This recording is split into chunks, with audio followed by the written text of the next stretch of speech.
ప్రజల ద్వారా అలాగే యేసుక్రీస్తు ప్రభువుని అంగీకరించబడినటువంటి మనము కూడా ఏమి నేర్చుకోవాలి దీనిలో అనే విషయాలు ఇక్కడ విషయంగా మనకు అర్థమవుతా ఉంటాయి. అందులో భాగంగా ఈ మలాకీ గ్రంథము 2వ అధ్యాయము 17 నుండి 3వ అధ్యాయము 11 వచనాల వరకు 1 నుండి 11 వచనాల వరకు ఒకే భాగం అది. అందులో నేను కొన్ని విషయాలు మాత్రమే చెప్పడానికి ప్రయత్నం చేస్తాను. ఈ రెండో విషయాన్ని కూడా నేను ఈరోజు చెప్పలేదు, ఎందుకంటే మనకు ఇంకా కొన్ని కార్యక్రమాలు ఉన్నాయి కాబట్టి నేను ఈ ఒక్క విషయాన్ని చెప్పి ముగించడానికి ప్రయత్నం చేస్తాను. ఏం మాట్లాడుతున్నాడంటే దేవుడు నన్ను మీరు ఆయాసపరిచారు అనే విషయాన్ని తీసుకొచ్చాడు. ఇప్పటి వరకు 3 నేరాలు మోపాడు ఇశ్రాయేలు ప్రజల మీద. ఏంటయ్యా అంటే మీరు నామకార్థపు భక్తిగా చేస్తున్నారని ఏంటో రకరకాలుగా మనం చూసుకున్నాం. ఇంతకు ముందంతా మలాకీ గ్రంథము ప్రారంభం నుండి 2వ అధ్యాయము 16వ వచనం వరకు చాలా నేరాలు చూపించాడు వాళ్ళ మీద, ఇశ్రాయేలు మీద. చూపించినప్పటికీ కూడా వాళ్ళకి ఏమీ అర్థం కాక ఇప్పుడు మరలా 3వ నేరాన్ని లేదా 4వ నేరాన్ని కూడా చూపిస్తున్నాడు. ఏంటయ్యా 4వ నేరము అని వాళ్ళు ప్రశ్నించినప్పుడు వాళ్ళకి ఏం చెప్తున్నాడంటే నన్ను మీరు ఆయాసపరిచారు, నాకు తట్టుకోలేనటువంటి స్థితిగా మీరు చేశారన్నాడు. ఏ విషయంలో మేము అలా చేసామయ్యా నిన్ను అనే ప్రశ్న మరలా ఇశ్రాయేలు లేదా యాజకులు దేవుడిని అడిగినప్పుడు దేవుడు చూపిస్తున్నాడు ఏ ఏ విషయాల్లో మీరు నన్ను ఆయాసపరిచారు, ఏ ఏ విషయాల్లో నన్ను మీరు బాధ పెట్టారు అనే విషయాలు చూపిస్తూ ఇప్పుడు చూద్దాం. ఒకసారి 2వ అధ్యాయం 17వ వచనం చదవండి ఒకసారి. ఏ విషయాల్లో వాళ్ళు ఆయన ఆయాస పెట్టడానికి రాసిన చూద్దాం ఒకసారి. మొదటిది ఏంటంట, మీ మాటల చేత. ఏంటా మాటలు? అందరూ మాట్లాడతారు కదా దేవుణ్ణి ఆయాసపరిచారంట. ఏ మాటల చేత, ఎలాంటి మాటల చేత ఆయన బాధపడతాడు అనే విషయాన్ని మనం అర్థం చేసుకుంటా వస్తే అక్కడ క్లారిటీగా రాసినట్టు చూడండి. మీ మాటల చేత మీరు యెహోవాను ఆయాస పెట్టుచు దేవుని చేత ఆయన ఆయాస పెట్టుచున్నారని మీరు అడుగుతున్నారే. మీరు అడిగే మాట ఏంటంటే దేని చేత నేను ఆయాసపరచమయ్యా నిన్ను అని మీరు ప్రశ్నించారు.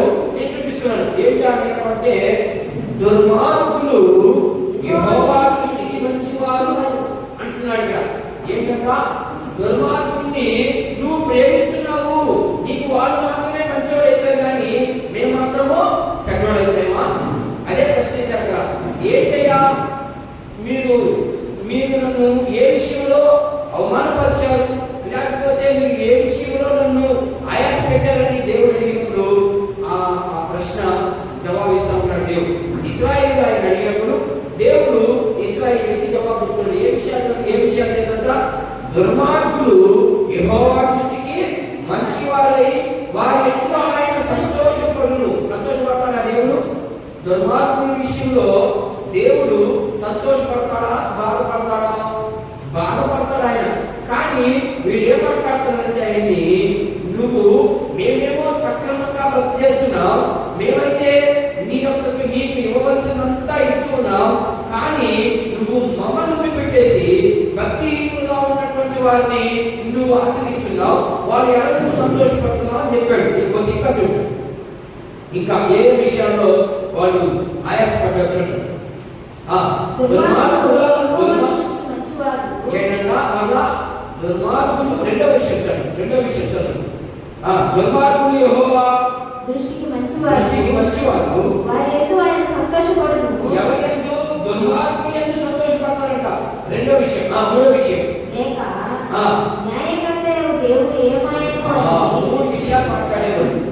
ఏ విషయాల్లో దేవుడిని ఆయాసపరిచారంటే, మొదటి విషయము దుర్మార్గులు మీకు మంచివారయ్యారు. రెండోది దుర్మార్గులు నీకు చేసిన దానికి నువ్వు సంతోషపడుతున్నావు. మూడవది నువ్వు అంత మంచి దేవుడు అయితే ఎక్కడికి న్యాయకర్త, న్యాయం తీర్చే దేవుడే కదా నువ్వు, ఆయన ఎలా అయ్యాడు అనే ప్రశ్నలు, 3 ప్రశ్నలు దేవుడిని అడిగినట్టుగా దేవుడి ఇక్కడ వారిని అడుగుతా ఉన్నాడు. అప్పుడు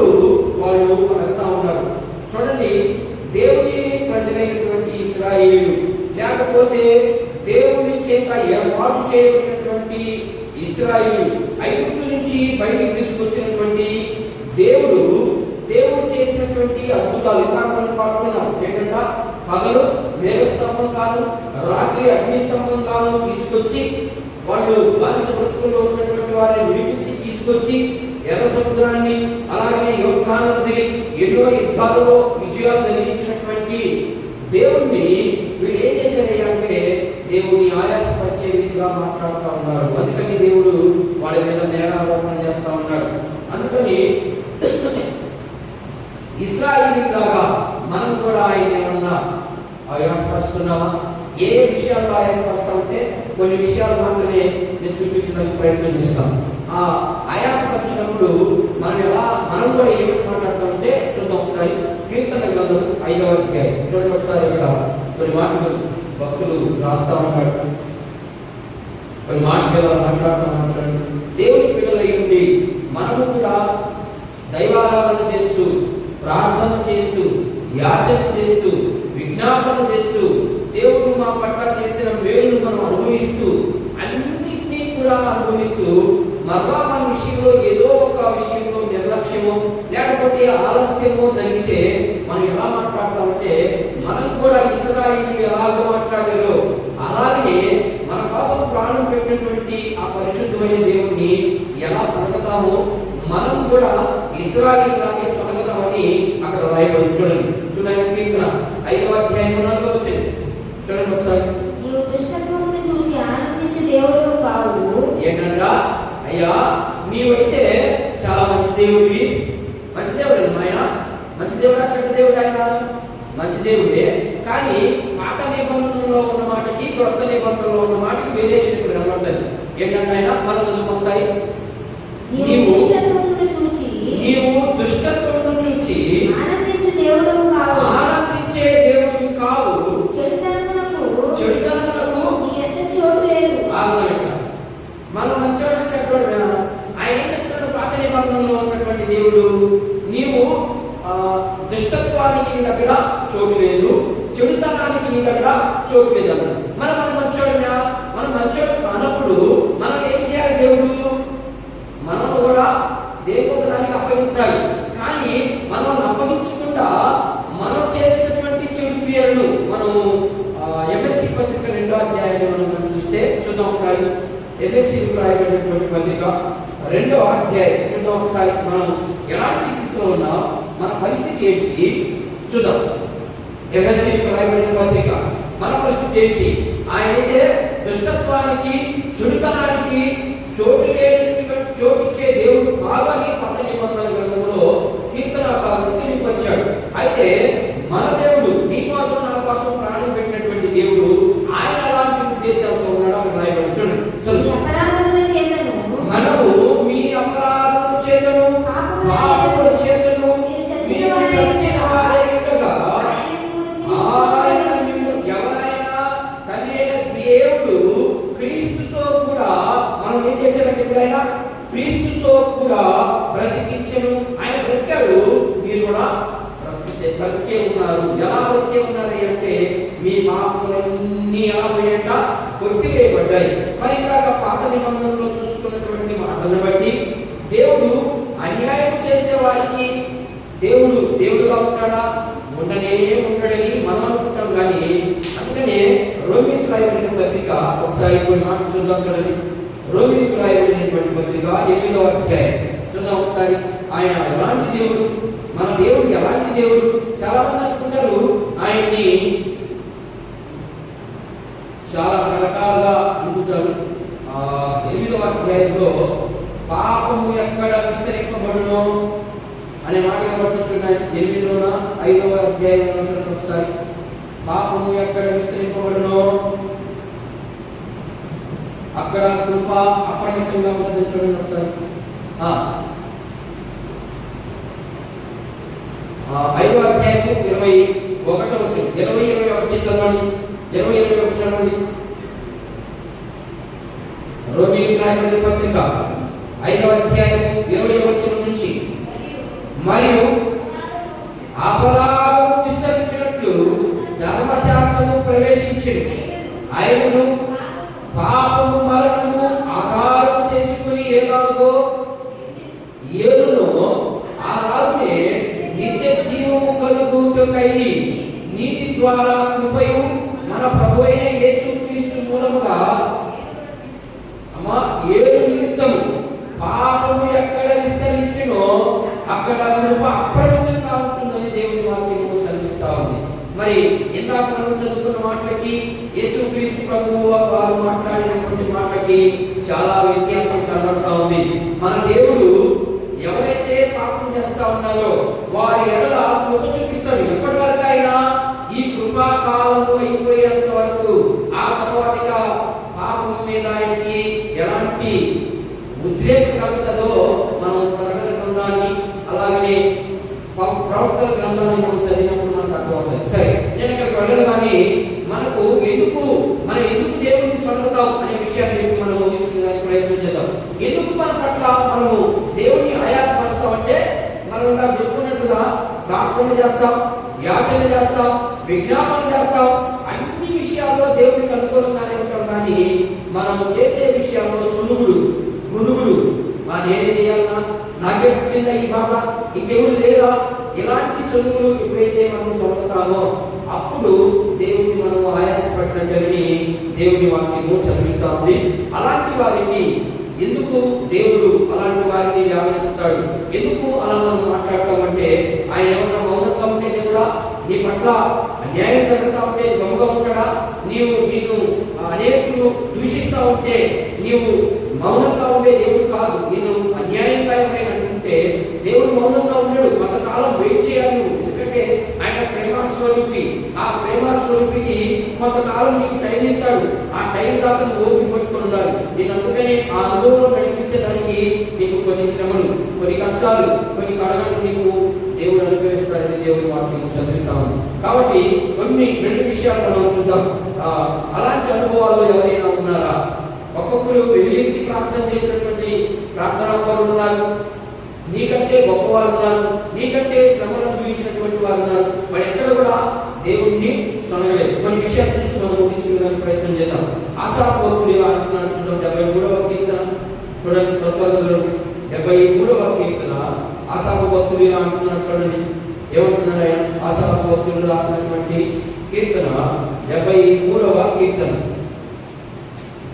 73వ కీర్తన చూద్దాం ఒకసారి. ఏం మాట్లాడుతున్నాడు ఆయన? 73వ కీర్తనలో 73వ కీర్తన 3 నుంచి 5 వచనం. భక్తిహీనుల క్షేమము నా కంట పడినప్పుడు గర్వించు వారిని బట్టి నేను మత్సరపడితిని.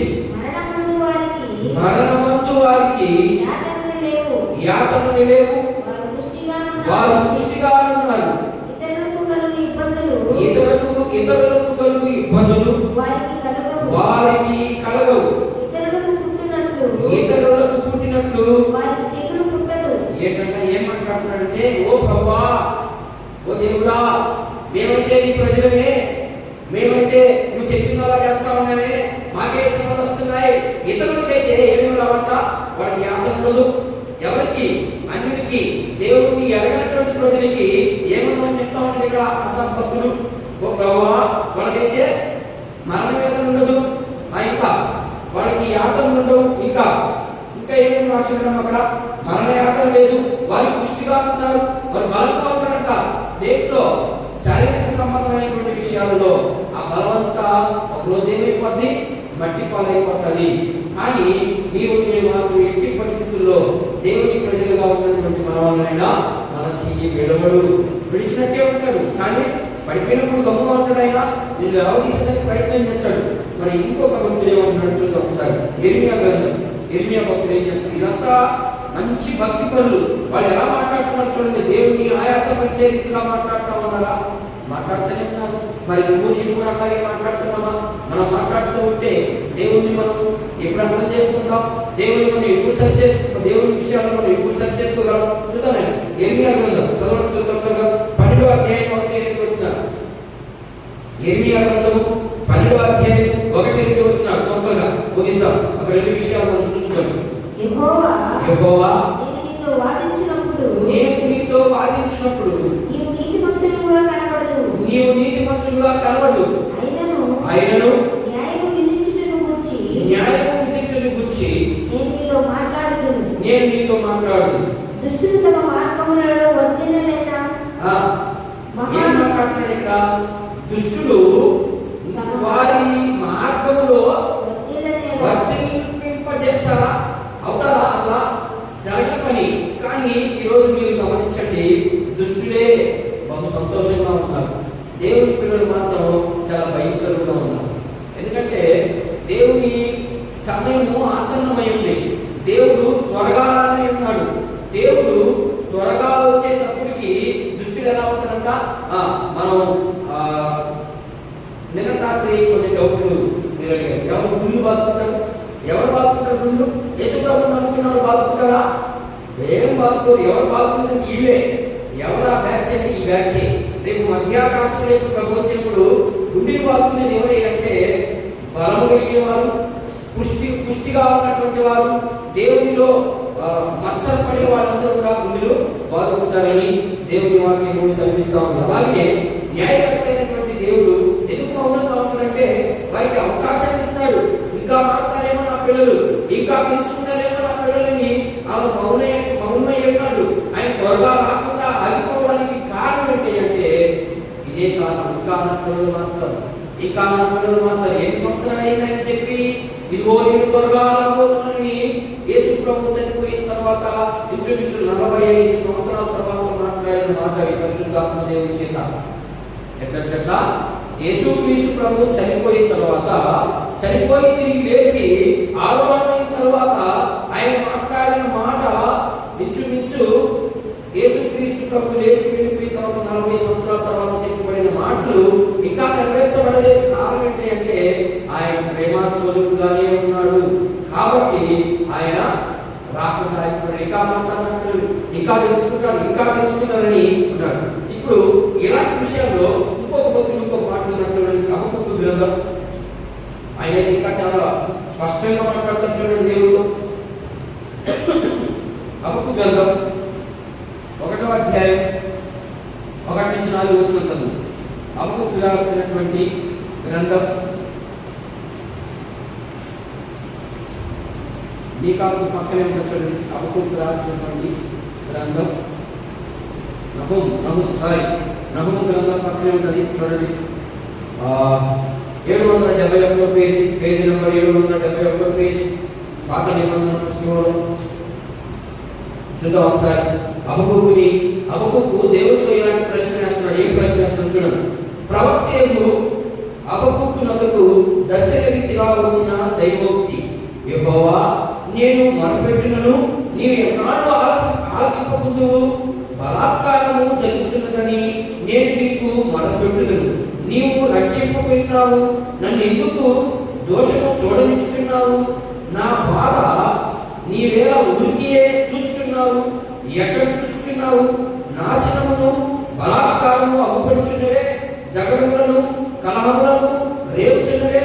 అందువలన ధర్మశాస్త్రము నిరర్ధకమైన న్యాయము ఎన్నడూ జరగకుండానని మారిపోయినని భక్తిహీనులు వచ్చి నీతి పరులను చుట్టుకుందురు. న్యాయమును చెడిపోవచ్చున్నది.